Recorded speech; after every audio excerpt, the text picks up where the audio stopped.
We've been all over Australia visiting some of the best wineries the country has to offer. But now we're taking the Cellar Door international and heading across the Tasman to the land of the long white cloud.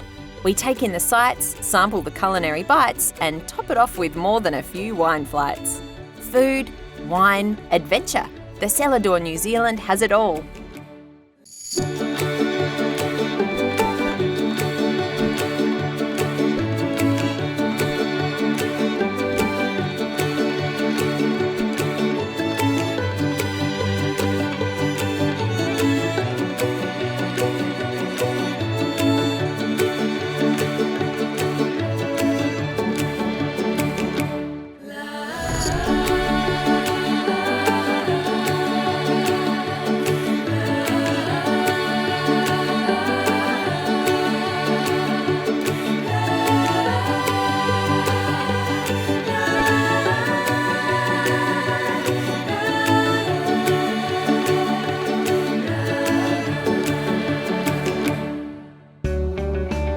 After a pleasant ferry ride back from Waiheke Island, we hopped in the car and headed up to the small town of Waipu. Brothers Jeff and Clayton have turned Waipu's original post office into an award-winning pizza barn and brewery, one that still pays tribute to Scottish settler Norman McLeod. Hello, Jeff. Hello, George. How are you? Great, welcome. Excellent, thank you. We are at your brewery. Yes, indeed. And pizza barn. And pizza barn, yeah. 17 years we've been here in Waipu. So this is the old post office, and the brewery is a relatively new thing for us, 5 years old. It's the story of where we live, of Waipu, a Scottish settlement where people travelled from the Highlands to Nova Scotia and then finally to Waipu and settled the area. And following a gent called Norman McLeod, so it's a little bit of a celebration of that history. A coastal kind of beachy place too. So yeah, there's a bit of an integration. It's a weird collision of Scottish beach, surf, Kiwi-ness. So it's quite an unusual one. People, I mean, it's our story, so it hopefully makes sense because it's real. So, Yeah, it's awesome. So you've only been brewing for 5 years, but you've already cleaned up some awards. Yeah, we've done pretty well on the awards, so that's always nice. I mean, it's not what we do, what we brew for, but it's always nice to get those things. We're currently Champion International Small Brewery from the AIBA Australian Beer Awards.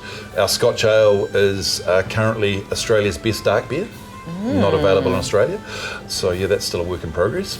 Now that we've increased the size of the brewery, hopefully that'll start to happen this year. Hope so. Yeah. This pizza barn, the decor is amazing. Brilliant, thank you. Yeah, so this is your brother. My brother Clayton. Yeah, he does all the dressing, the aesthetic stuff. He finds all the bits and pieces and makes it hopefully a little bit unique. All those things that make Waipu a little bit different hopefully come together here. Tell me about your beers. Okay, our beers all brewed on site currently. You've got a lot of them. Yeah, there's 14 on tap at the moment. We have a whole barrel-aged range, Belgian, we've got sour beers, we've got a lot of barrel-aged beers that have been in wine barrels. So I guess one of the strings to our bow is our range of beers. So we go from a lager, which won New Zealand's Best Pilsner a couple of years ago, right through to a number of hazy beers at the moment. There's a number of Belgian beers. So we do a really wide range of beers, which is part of the fun. You know, keep challenging ourselves and keep making different styles is really what keeps you excited about brewing. We have 7 core range beers, so there are a number that stick around, but the rest is seasonal. Yes. Tell me about your pizzas. So the pizzas, we'd call them Kiwi country pizzas. So you've got, for one of them, the smoked venison sausage, Manuka smoked bacon, mushrooms, garlic cloves, capsicum. So they're as far away from an Italian pizza as you can get. We roll the bases fresh every day, as we should, and you can smell them. Yeah, you can smell them. I mean, I suppose that's what we became known for, and the entry into beer was more about trying to make more on site. We wanted to really produce something in Waipu that we could hopefully get a little bit further afield. So a lot of people visits Waipu to try our beers, which was always the goal. And we get to go out, even though we're tiny, we get to go out and tell people the story of Waipu and of our beers. Meet Jason, McLeod's beer maker. After being a chef in the United States, Jason sold everything he had, moved to New Zealand and devoted himself to the art of beer brewing. He took a big plunge, but something tells me it paid off. Chef for a couple of years and then started homebrewing pretty much the day I landed. Missing the beers from Vermont, which is where I'm originally from. So really trying to emulate some of the beers that I was having there, just to try to recreate that taste and a little bit of home for me. And it's pretty much sent me down a pretty steep career path. Yeah. About 4 years ago, I ran into the brothers, Jeff and Clayton, that own the pizza barn out front. They just set up this little brewery out back. The last 4 years have been some pretty exponential growth for us, and it's been a lot of hard work, really trying to get ourselves to be able to just meet demand, really. And we also have some pretty solid ethics behind how our beer is handled. We only cold freight all of our beer. It's cold from the minute I put it on chill here until it gets to the customer. I mean, that's really, we're really quite adamant about that. Is that rare? It is nowadays, but you're starting to see a few others really starting to jump on that wagon. It's got to be fresh, got to be cold, and bring it as quickly as you can to the customer for high turnover. Does that preserve the nuances and the flavour of the beer better? Absolutely. Smuggler's Bay is a little bay off the coast. And back in the early 1800s, was where all the smugglers would essentially go and drop their goods. And it was far enough offshore that no one would find it, but they could basically leave it there, go back, go into town, have a bit of fun, go back, and then grab their goods to be able to sell back to the area. So we've named it after that because what we want is people to smuggle these beers away. They're meant to last for quite a long time. So we've done a whole variety of different barrel-aged beers, some high alcohol beers, imperial stouts, bourbon barreled stouts, some of our core range, and then a whole variety of sours. It sounds like a lot to sort of keep track of. Oh, it absolutely is. Yeah, it's mind-boggling. Yeah. I mean, I don't really get too much free time to do anything else, but I've kind of turned my hobby into a career. So I mean, that is one of those things that I really do get quite a bit of joy out of this. Yeah. Okay, so let's try this one first. This is the Trader Scotch Ale, won the trophy for best dark beer at AIBA this year. So it's a wee heavy style, a Scottish style, but our little twist on this one is in the brew we put Horopito, which is a Maori bush pepper. So the whole idea here is trying to bring a sense of place to some of our beers. Obviously the Scottish connection is quite obvious, but we wanted to bring that Māori connection in, which is a little bit northern. So a wee heavy style, 7.2%. For me, it's a late night sipper. Usually I don't drink this one unless the car lights are on, but it's it's a big malt driven beer. So 7 or 8 different malts in this one. So that Horopito brings a little bit of smoke, a little bit of sort of wet campfire, if that makes sense. Scotch ale has no scotch. You know, it's just about the strength, the malts, and that smoky sort of. Yeah, the smokiness is the Horopito. You know, so that's what it does kind of hark to an Isla malt, but we just wanted to try and add our twist to it and bring that, as I say, bring that sense of place. That's something that's local. We can add and make it ours, which is always, I think, what brewers are trying to do. Is you want to take something and kind of give it your own spin if you can. Yeah. That's great. Like that one? Come on, Australia. Brilliant. Get on board. Okay, so the next one, 802, which is a little nod to Jason's home of Vermont. Hazy. That's the prefix. That's the phone prefix for Vermont, so you'll come from the 802. Anyone from that part of the world will know. Cute. And you can see that one's cloudier than an English summer day. You know, it's all about a massive trend in beer at the moment is unfiltered fresh. Okay, so this is our 21st rendition of this beer. We change the hops every time. So the aroma on this one is big tropical fruit. Oh yeah. It's juicy, soft. So, and this is a huge hit for us. And it's something we literally can't make fast enough. It comes and goes really quickly. Yep. It smells peachy. Very much so. You know, 2 American hops in this one, an Australian hop, Ella, which will bring a little bit of that peach. We use quite a few Australian hops in our beers. It's not super sweet. It smells deceptively fruity. It's a good time. Probably my favourite at the moment is our chili pilsner. So Far North chili pilsner, a classic New Zealand pilsner style into which we throw the local chili sauce, Kaitaia Fire. So we brew this one with the actual sauce? Yeah, the actual sauce, yep. So we throw it into the boil, and it's kind of a cool beer to brew because it kind of blows up and you get this big capsicum, which you'll probably smell on the nose, kind of roasted capsicum. Wow. We built this one as a food beer, so it matches with anything off the grill. Oysters are the best food match on the planet with this beer. But you will take a sip of it, you probably won't get it, and then that heat will just sit on the back of your tongue. You know, Stay tuned. Don't be afraid. Don't be afraid.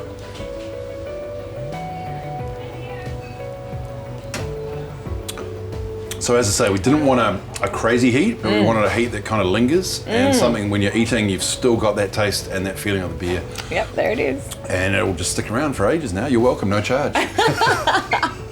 That was delicious. I might get myself one of your flagship lagers. Yes. Oh, thank you. This is what you're most known for. It is, yeah. This will be absolutely our flagship when you're in the north in summertime.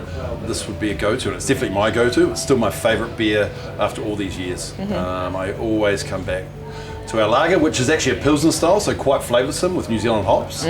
But this one has my heart, definitely. Delicious. And goes well with a pizza? Oh, yes. Oh, my goodness. Well, I might do that. Cheers. Cheers. Thanks, Jeff. Well, we've only just started our tour of New Zealand and already I've found myself some favourites. I've got myself a herbalist pizza from McLeod's extensive pizza menu, one of their flagship lagers, and I reckon I'm going to set up camp in Waipu for a while. Cheers.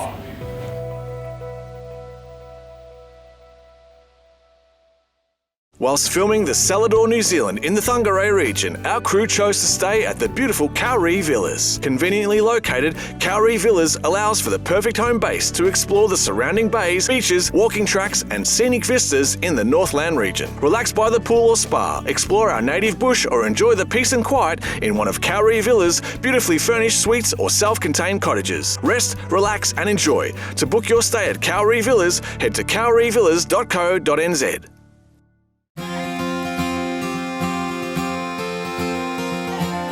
From the coastal feel of Waipu, we drive into the heart of New Zealand's North Island. For tourists not wanting to make a hobbit of missing out, there is a place in Matamata that offers something a little different. That's right, I'm talking about Hobbiton, the movie set tour that is sure to impress. And with over 40 hobbit holes in the village, you can bet that around each bend, you'll always see one Mordor. I've made it to Hobbiton and I am about to go on a tour of the movie set. I'm going to make my way to the Green Dragon to try some of their exclusive brews, and you get to come with me. Growing up in New Zealand, Eli fell in love with the films, and I'm lucky enough to have him show me this iconic world. And you could say he knows a thing or two about the place. So this pathway here is actually the very same pathway that Gandalf and Frodo come riding in on in the Fellowship of the Ring. But this is where they ride in, this is where you get sort of a true sense of... Look at all the little hobbit houses. I'm going on an adventure. Spot on. Look, We have 44 of these lovely little hobbit holes around us. so tiny. So the smaller scale of hobbit holes like the green door or the blue door behind us, they're actually designed to film Gandalf, because when Sir Ian McKellen walks in front of them, of course he appears much larger than the house. Whereas the yellow door, or even the blue door just around the corner, much larger scale of houses designed to film those hobbit actors, because when they stand in front of the houses, they're exactly the right size. Do we get to go into any of them? We do get to go into one of the hobbit holes. It's a little bit later on, it's further up the hill, but we will be going in one. Good.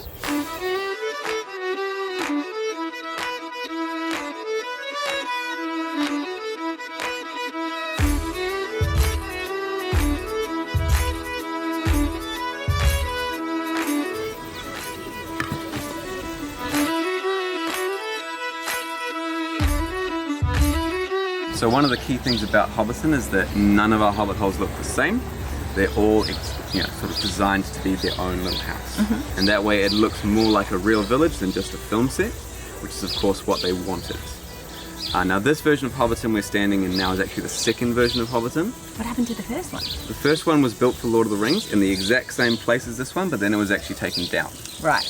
Because when they finished with Lord of the Rings, they'd never had the plan to come here and take people through.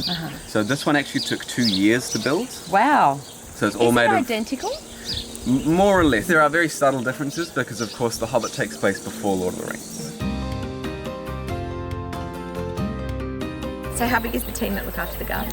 So we actually have 7 full-time gardeners. Oh, wow.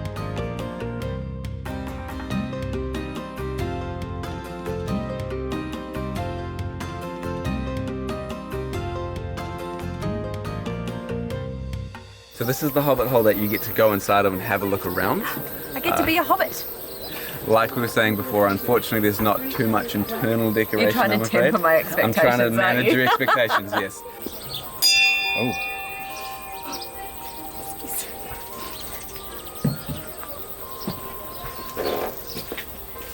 It's private property.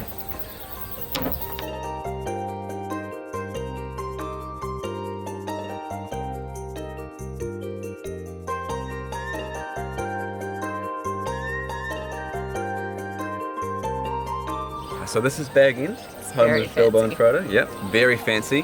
And this is actually because in Hobbiton, the higher up the hillside you live, the wealthier you are. Ah. So obviously where we are right now, top of the hill, wealthiest hobbit, Biggest hobbit hole. spot on. Are they often windows in there? These ones are actually all connected Right. because they really love the view behind us. Oh. So if you look through the open door, the inside decoration extends for about a metre and Oh, a okay. half. So it's just sort of enough for a character to say, walk up the steps, open the door, we watching at home get a very quick glimpse, and then they shut the door, and then they're actually down in Wellington on that completely internal version. One of the main reasons that they were not able to build the lovely interior of Bag End that we see in the films on this location, number one, is they had to build two different sizes. So when you see Gandalf walking around, he's actually on his own version, which is obviously a lot smaller, so he looks very, very tall. And then the hobbits were on their version, and that actually means a lot of the time Ian McKellen, who plays Gandalf, would not actually be acting with anyone else. He would be acting alone, and they would simply layer the footage. But the other reason is actually to do with the tree that is sitting on top of Bilbo's house. There's something quite wrong with the tree. Does it not have any roots? Is this the pretend tree? This is the pretend tree. This is the fake tree. It looks real. It got me. Yep, gets a lot of people. So a steel frame keeping it all together. The outside is silicon mold taken from oak tree bark, so it looks very realistic. It does. And the inside is just filled up with expanding foam. So when it was new for the films, there was about 200,000 artificial leaves imported from Taiwan. Quite a few. They were made of a nice thick silk, so they didn't shine in the sun as much. And the problem is they were initially hand painted and then hand wired onto the tree. But when they were coming here to film The Hobbit, Peter Jackson actually became a little bit unwell, so they had to postpone filming for about 8 months. And during that 8-month period, the tree was ready to go, and the weather started to have an effect on the colour of the leaves. Oh no. So by the time he came back here to film, 10 days before they were going to start rolling the cameras, he decided that the green was wrong on the leaves and they had to repaint it. But that's the attention to detail that Peter Jackson is famous for. Yes.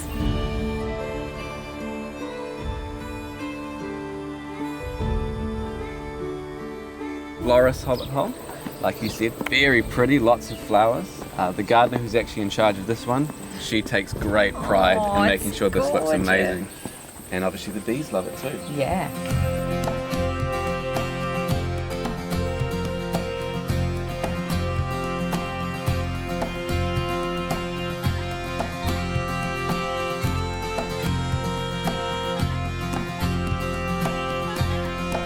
One of the main reasons they actually chose this particular piece of farm is actually the very large tree right in the centre here. So when the location scout flew over the farm, he was told to find an area that had a large central tree next to a body of water with green hills all around. Ta-da. So that is where Bilbo Baggins has his birthday party and all the fireworks go off and that kind of thing. And then obviously the lake is sort of a backdrop to the Green Dragon itself. Where the beers are. Where the beers are, exactly.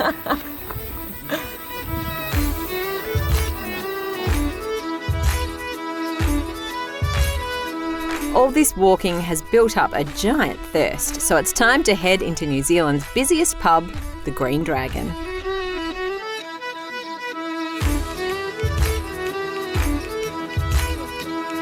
Hello, Bryn. Hi, how you doing? I am great and very excited. Good, welcome to the Green Dragon. Thank you so much. You're a Hobbit movie fan? Huge, yeah. Yeah, Absolutely. Was that what brought you here initially? The first time was, yeah, and then I just loved the place and never wanted to leave, and thankfully haven't. And here you are. Here I am. You can only come into the Green Dragon if you're on a guided tour.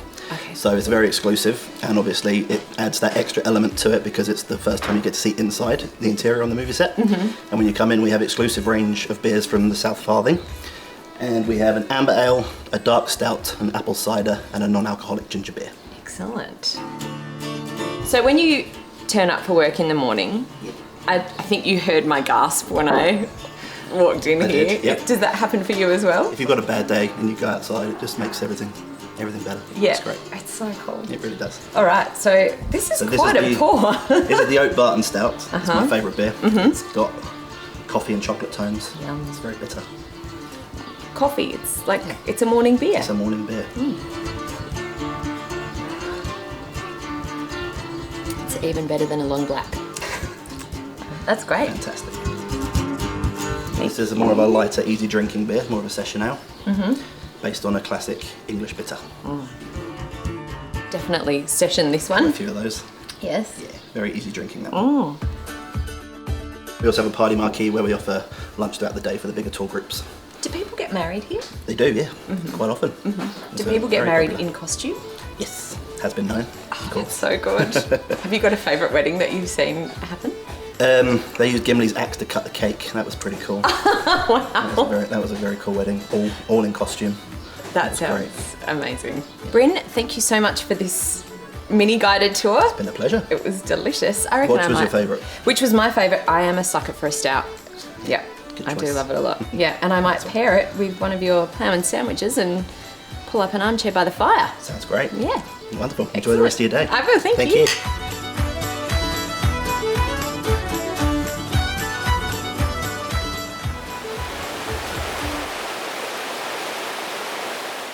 Whilst filming the Cellar Door, New Zealand in the Waikato district, our crew chose to stay at the beautiful Lakeview Lodge on the bank of the stunning Lake Karapiro, centrally located for visiting Hobbiton, the Waitomo Caves and Rotorua. An ideal venue for family holidays, boutique tour groups, corporate retreats and to celebrate life's special occasions with family and friends. Discover a unique rural experience and fall in love with our stunning views of the beautiful New Zealand countryside. To book your luxury stay at the Lakeview Lodge, head to lakeviewlodge.co.nz.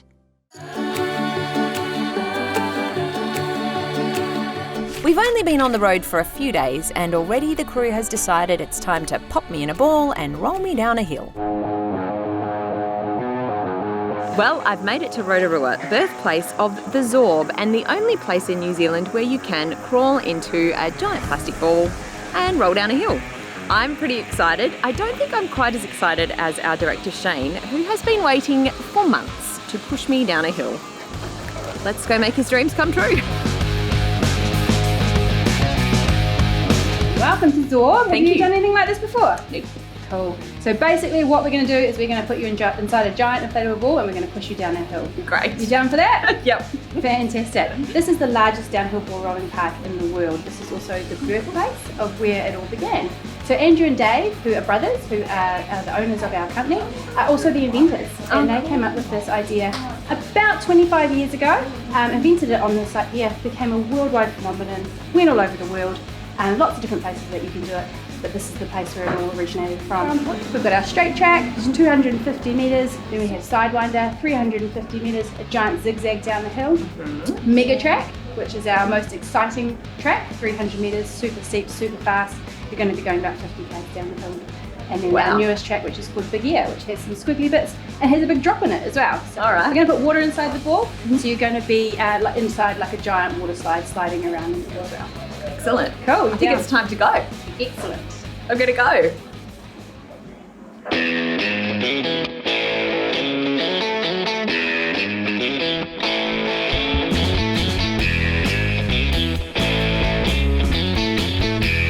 Up the side of the mountain, I'm gonna zorb down the other side of the mountain. Zorb time, baby!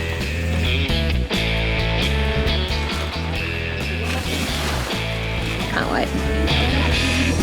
Do you know what I'm most worried about is diving into the Zorb hole. Today I'll be sampling some water inside of a giant ball. It's probably going to go up my nose a little bit.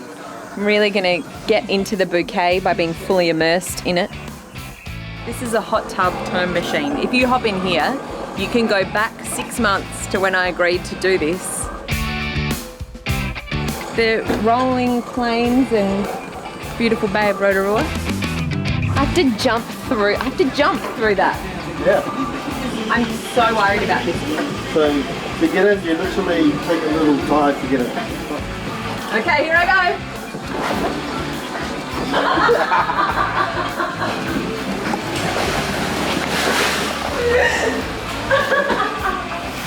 I'm already off to such a good start. You were going to stand up and you were going to start running this way. So you literally have to stand up and push. Okay. What you can try and do if you want to is see how far you can run down. Okay. Yeah? Yeah. You reckon you'll be able to make it all the way down? Did you see me dive into this ball? Yeah, so that's a no. Are you ready? I'm ready. Ready. It's Zorb time, baby. Here we go. No way, this way.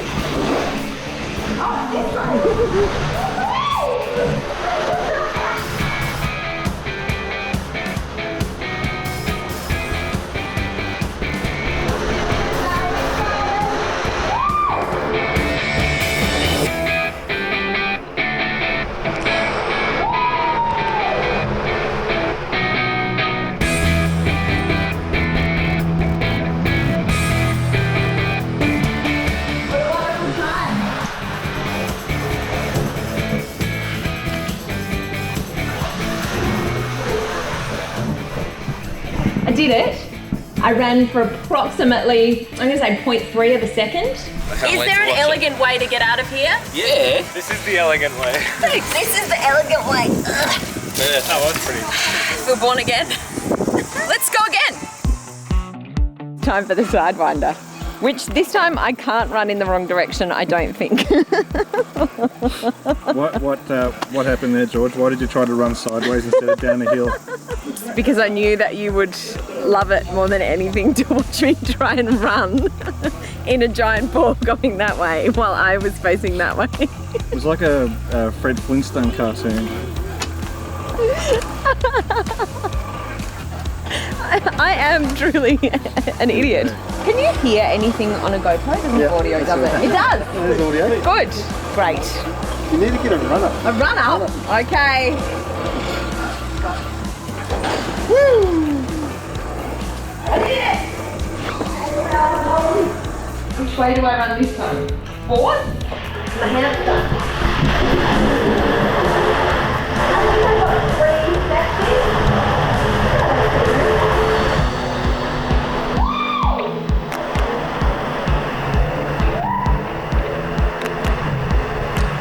Well, I've zorbed and I'm going to zorb again. I'm also going to get my shot pushing Shane down the hill. So I'm going to go do that and I'll see you next time. This is the Cellar Zorb!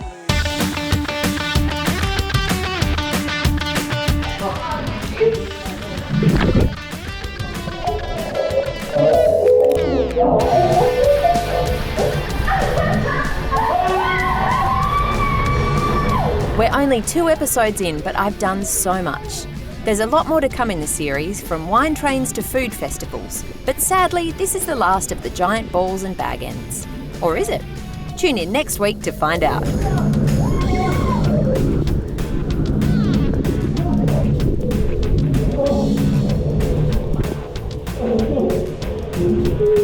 Oh.